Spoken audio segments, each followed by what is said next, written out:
Hello, I'm Laurie Coleman. I am the registered dietitian here at Cancer Support Community. I'd like to introduce myself and explain kind of how I got interested in diet and disease prevention. I was a small child and I had a family member who was not well. He had some, bad experiences around seeing doctors that didn't provide much guidance. He eventually found a doctor that asked him to stop eating gluten. He did. He became well and was able to be fit and active for the rest of his life once he got the understanding that he had celiac disease and that he needed to pay attention to how he was nourishing his body.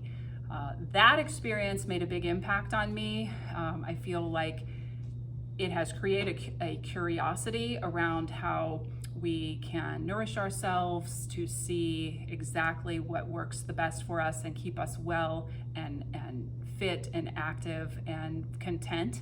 So I like to explore those ideas in regards to the mind and the body connection through the gut.